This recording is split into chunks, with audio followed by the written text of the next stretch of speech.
Hi everybody, I'm Vanessa. I'm one of the co-creators of Fierce Not Fears event that we'll be holding here at Lone Hill Park this week and weekend.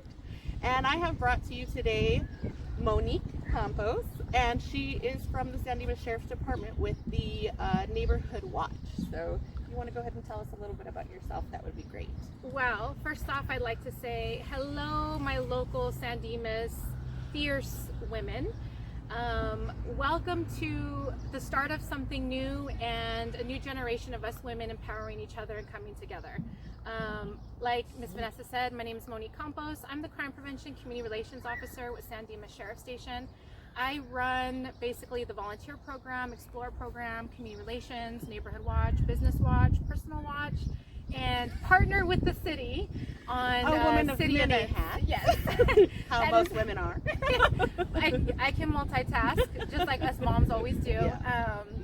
But basically, I lead the Crime Prevention and Neighborhood Watch program here for the city of San Dimas. If you are not a part of a Neighborhood Watch, I'm just going to give you a quick little Reader's Digest version of what it entails. The Neighborhood Watch program is really built for neighbors in a block coming together to look out for each other. So even if you're in a cul-de-sac of 6 people, or you're in a large neighborhood where you have 10 or plus houses on a block, it's basically gathering your neighbors together to create an inner network.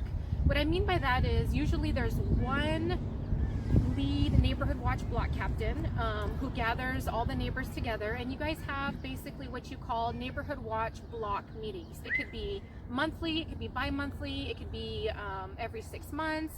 And what that is once you're ready to form your neighborhood watch program, I come down with some of my supervisors and staff at the department, and we basically empower you with the tools of what it is to run that program.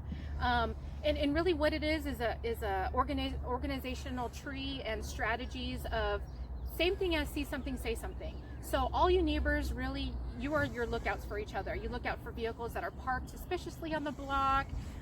If a car's been sitting there for 3 days and you know it doesn't belong to anybody in the neighborhood. If you notice somebody who doesn't live in the neighborhood that keeps walking up and down the street, could be casing a location or could be casing vehicles to break into them. And those that are working at school, some that are stay home, you know, there's a pan out system of how to strategically organize local crime within your block. So it really narrows it down between the team building of you and your neighbors.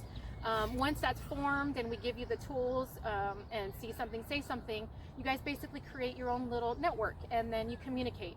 So what happens is, should something happen in your neighborhood or your block, instead of having 20 of you contact the station, my one block captain would either then call me or contact the station and basically report what's happening.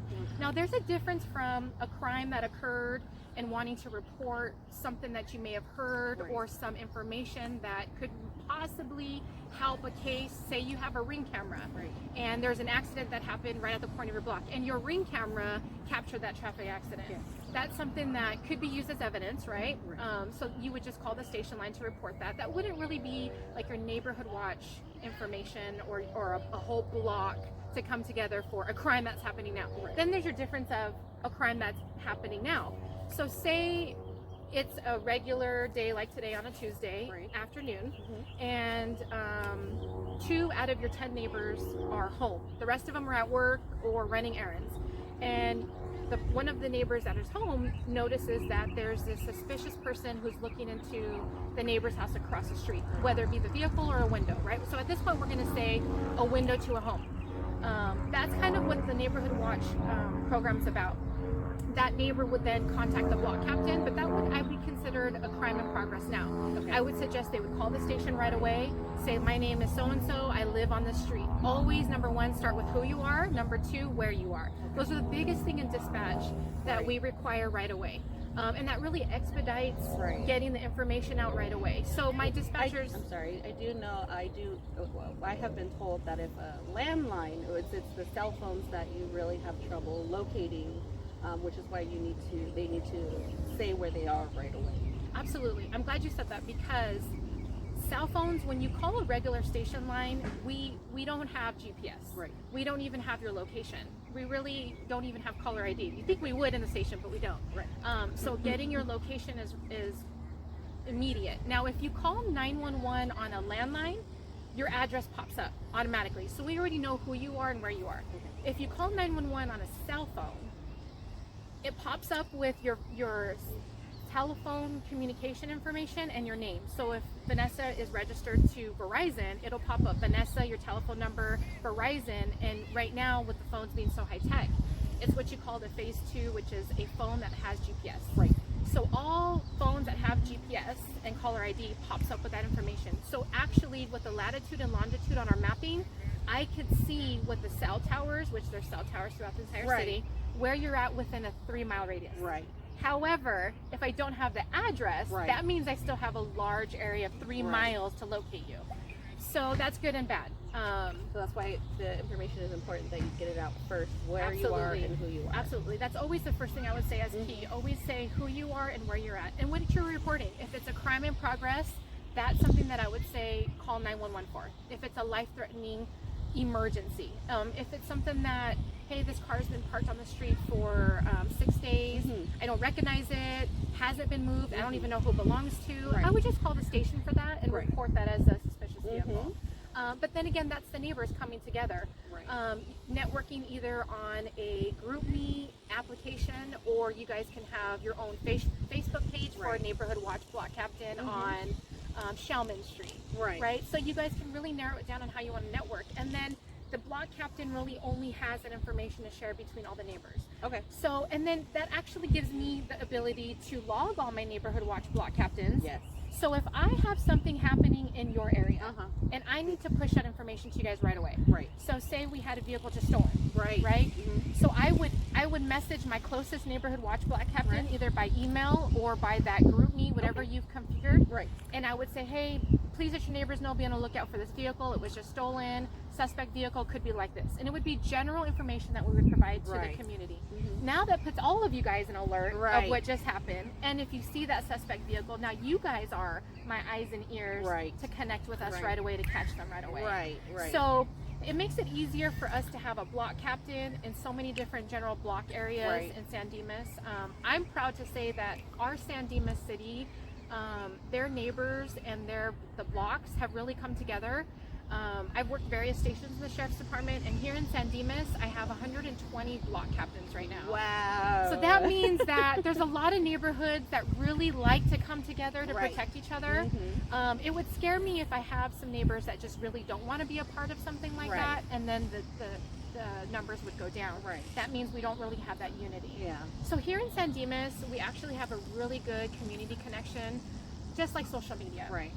Now, our station, we also put out information. If you're not currently on a Neighborhood Watch program and you're wanting to start one, you would definitely connect with me, and we would get Right, that right. sent out. But we also push out information on our social media sites, our Instagram, our Facebook page. So you yourself, is it the Neighborhood Watch social media or the Sheriff's Department social media? It is our San Dimas Sheriff Station. Okay. We have a Facebook page Okay. and Instagram. Okay. And a Twitter. Oh, awesome. So if you just search You're San more Dimas high-tech than Sheriff me. Station, it comes up on all aspects. Okay. And then we shoot out all our information on Facebook, Twitter, and Instagram. Okay. Same thing with community events. Recently, 2 Saturdays ago, I had a Etch and Catch event.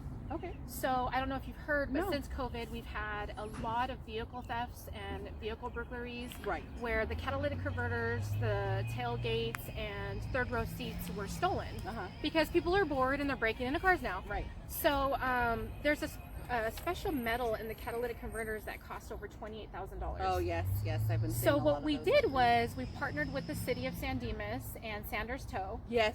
And I did see at that City on your Hall, Facebook, yes.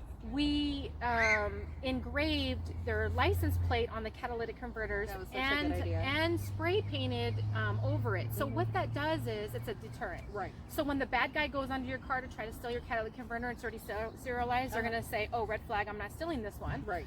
2, if they do steal it and we catch them in the city, now we have a victim with that stolen property, Right. and that's proof that that property is stolen, and Right. now they can be prosecuted in jail, and then we can return that property to its owner. Well, that was a great way that you guys got proactive in helping the community with that, because I know I am on the Ring and the Facebook, and I just see it all the time that catalytic converters have been.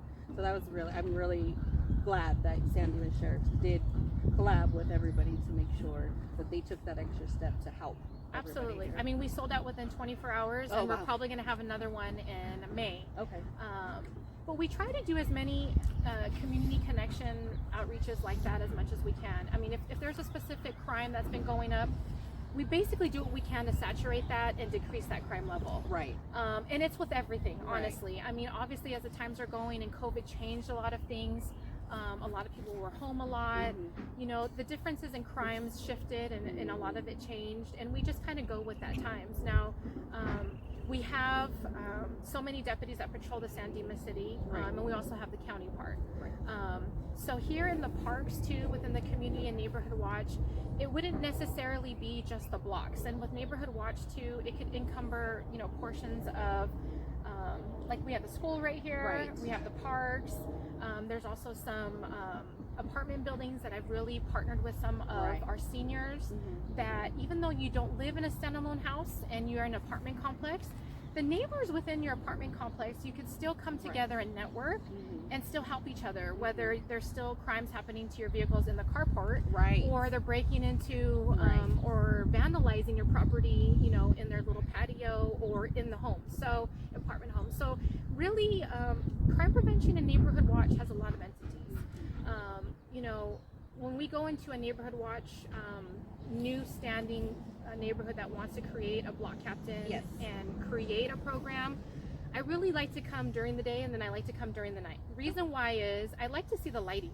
I like to see how easy it is to break into cars, or to see how many houses are well lit, how many bushes are covering the windows, and is it easy for them to break into without being seen. There's a lot of things that really encumber with keeping your family safe, your neighborhood safe. And so I really love my job. I love being able to connect with the community and the neighbors, and Neighborhood Watch is one of those entities. And then I also manage the volunteer program, and then our youth for the Explorers. So you just do amazing things all over. I am, you know what, this March was 20 years for me on the Sheriff's Department, and I really enjoy what my job entails. And it's a little bit of everything since I started till now. And I have to say I'm super honored to be a part of what you guys are putting together here at Lone Hill Park. I think it's really important for all the women in San Dimas to come together and really network with each other and talk about what some of these fears could be, right? Talk about what is happening. And, you know, I could take this work polo off and my uniform off, and I'm still a woman. I'm a mother, right? I'm a concerned parent and resident. I am an equal. The difference is I just have a different job than you. And so I really like to convey more of the positive aspect that our Sheriff's Department has with the community. And community policing is very important. And I think regularly people just don't know what they don't know. And I think, of course, the more eyes and ears you guys have out there, the more you'll be able to help with the community as well. I did have a couple of questions. So from some of our community members, if they are to see somebody that is suspicious, what are the things that need to be said to the police, or, you know, what makes it so that you're going to come out to see if this person is suspicious? What do they have to let you know? Absolutely. So when somebody calls and says, I want to report this guy standing at the corner, that could be anybody, right?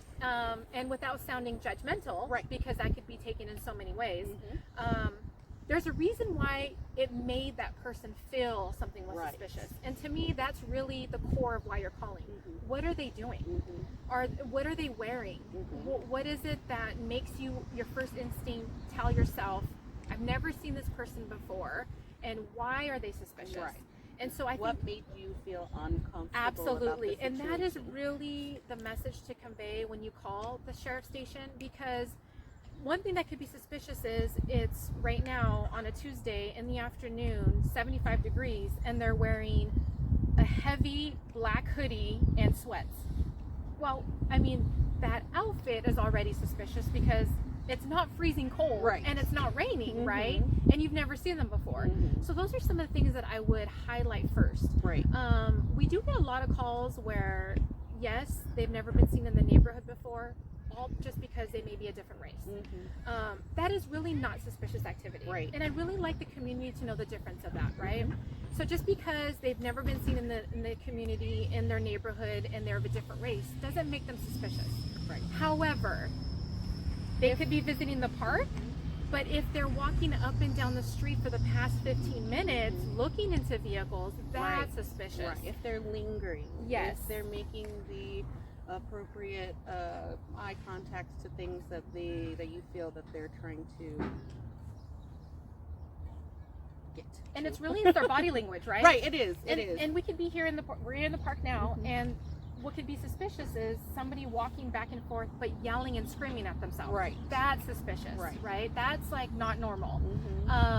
There's just so many things that kind of drive to what is suspicious. And what I would like to tell the person out there that's listening, just follow your instinct of emotion. And really that's what it is. I mean, what makes you feel uncomfortable? Right. And that's what you highlight when you call the station. Now, if that's just something of an action that they're doing, and maybe kind of keep an eye on them for a few minutes, that's something that I would do. Right. And then see what they're doing. Right. And then you could relay that. Right. Just because being in a neighborhood a different color or a different way of dressing doesn't exactly mean that they are out of place. This is a park. We do get a lot of people from out of town here, because it is a beautiful park, and a lot of people like to come and use it. And that does not mean that they're any less than any of the people that live here. Absolutely. And I'd like to add that with homeless. Right. Right now, there's a big perception that because there's a homeless person in the park or walking down the street, they need to call the police. Right. And I really want to have the community understand that it's not a crime to not have a home. Right. Now, it's a crime if they're committing a noise disturbance, or they're chasing somebody, or they're defecating somewhere in public, or taking their clothes off. And so I really go back to what that suspicious part is what they're physically doing that makes it upsetting to you and your family. We do get a lot of calls at the station where they just want to call because there's a homeless person at the corner. Well, we have no legal right to detain that person at the corner or even in a park, because then we violated their civil rights. Right. Just because you're homeless and you're sitting down, we have no right to go over there and tell you to leave. Right. Just like any person. Now, they would have to do something that is either committing a crime, damaging property.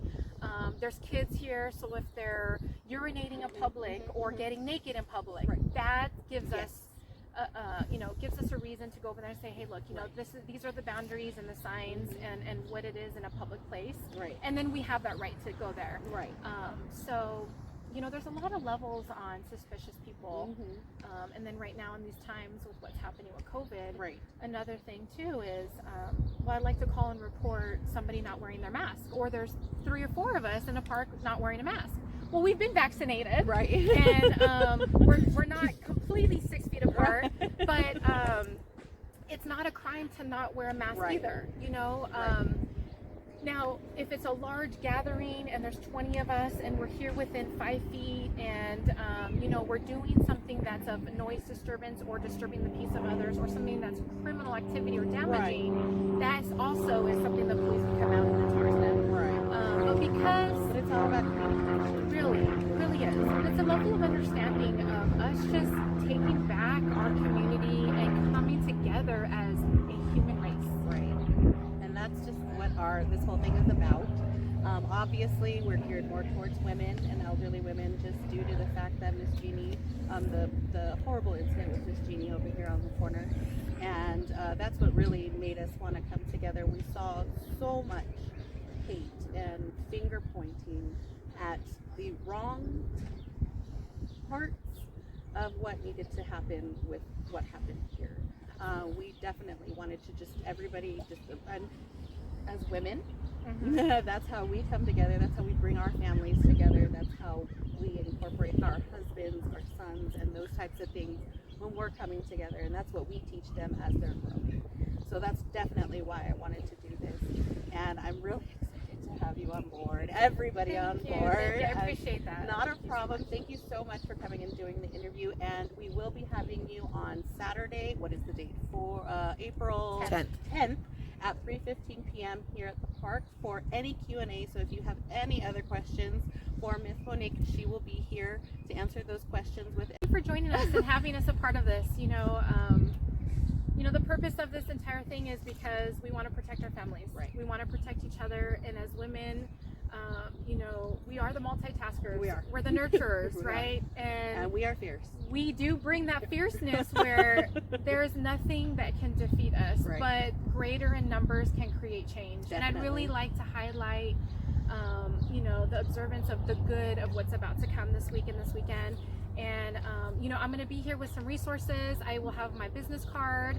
I'll have the station number and a bunch of brochures available. So anything that you're interested within the community or anything that I already handle at the station level, I'll have ready available. You could also call the station at 909-450-2700. You can ask for me, Monique Campos. And if you want any of those items electronically emailed, rather than hard copies, I could definitely do that too. So thank you for No having problem. me, and Thank I'm you so excited much. to I meet know, everybody on so Saturday. fun. Yeah.